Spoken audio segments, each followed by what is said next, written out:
오늘도 영상 예배에 오신 우리 성도님들을 주님의 이름으로 환영하고 축복합니다. 이제 한 주만 지나면 벌써 10월인데요. 올해도 어김없이 너무 빠른 세월을 실감하게 합니다. 결실의 계절에 우리의 믿음도 아름답고 튼실한 믿음의 열매들이 주렁주렁 맺히시기를 소망합니다. 오늘 우리가 함께 나눌 말씀은 시편 119편 105절 한 절인데요. 먼저 말씀을 봉독해 드리도록 하겠습니다. 주의 말씀은 내 발의 등이요 내 길의 빛이니이다. 아멘. 저는 오늘 말씀의 제목을 다양한 방법으로 말씀하시는 하나님이라고 정해보았습니다.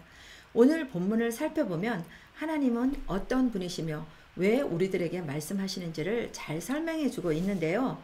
오늘 상반절에 보면 주의 말씀이 내 발의 등이라는 말은 하나님께서 내 발 앞에 있는 즉각적인 필요에 응답해 주신다는 믿음의 고백인 것입니다.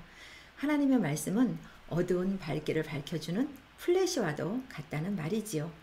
밤을 밝혀주는 등불은 장애물에 걸려 넘어지는 것을 막아주고 또한 가파른 길을 갈 때도 위험으로 가는 길로 들어서지 않도록 보호해 주는데 우리의 인생길을 걸어가는 데 있어서 하나님이 바로 그런 역할을 한다는 의미입니다.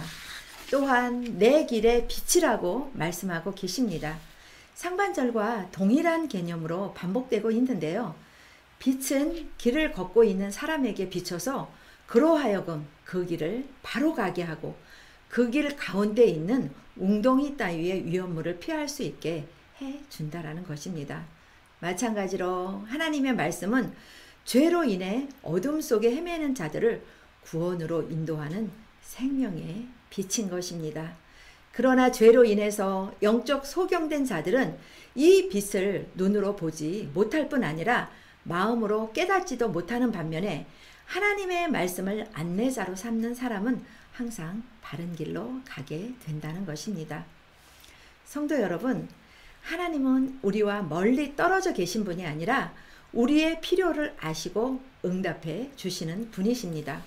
오늘 이 시간 우리에게 말씀하시는 하나님의 응답을 듣고 살아가시는 모든 믿음의 성도님들이 다 되시기를 소망합니다. 우리 주님은 우리에게 다양한 방법으로 말씀하고 계신데요.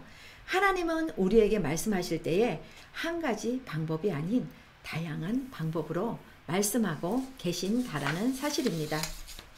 사무엘에게는 적막한 밤에 세미한 음성으로 말씀하셨는데 바울을 부르실 때에는 휘황찬란한 방법을 사용하셨지요.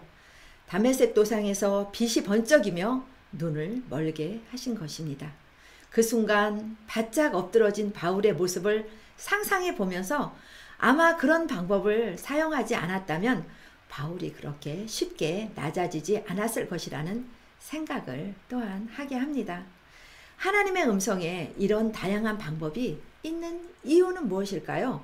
그것은 하나님 때문이 아니라 바로 우리 때문인 것입니다. 우리에게 가장 적절한 방법으로 그리고 우리가 알아들을 수 있는 방법으로 말씀하시기 때문입니다. 편리함을 추구하는 어떤 사람들은 하나님의 음성에도 일정한 공식이 있길 원하기도 합니다. 마치 수학의 공식처럼 하나님이 이렇게 말씀하시니 이렇게 반응하십시오 라고 말해준다면 하나님의 음성을 참 듣기 쉬울 것 같지요? 그런데 성경에서 하나님의 음성을 들었던 사람들을 보면 공식이 없습니다. 동일한 방법도 또한 아닙니다. 각 사람에게 다르게 말씀하셨음을 볼 수 있습니다. 우리는 흔히 이렇게 생각합니다. 하나님의 음성을 귀로 들을 수만 있다면 믿을 텐데 라고요. 그런데 놀랍게도 예수님 당시 그분의 음성을 직접 듣고 심지어 죽은 자를 살리시던 현장에 있던 사람들조차도 하나님을 믿지 않은 사람들이 있었음을 알아야 합니다. 그래서 히브리 기자는 다음과 같이 말하고 있습니다. 히브리서 11장 6절 말씀에서 믿음이 없이는 하나님을 기쁘시게 하지 못하나니 하나님의 음성을 듣는 방법의 문제가 아니라 그분을 믿을 때 비로소 들려진다는 사실입니다. 또한 하나님의 다양한 음성에는 우리가 주목해야 할 일관성이 있음을 기억하시기 바랍니다. 하나님의 음성을 확인할 수 있는 가장 기본적인 일관성의 기준은 바로 거룩함입니다. 거룩하신 하나님은 절대 거룩하지 않은 방법으로 사람에게 말씀하시지 않는다라는 사실이지요. 즉 그분은 사람들을 비윤리적인 길로 인도하시지 않는다라는 것입니다. 다윗이 하나님의 말씀을 들었지만 밧세바를 취함은 하나님의 지시에 따른 것이 아닙니다. 그의 범죄는 하나님의 음성과는 무관한 것이었습니다.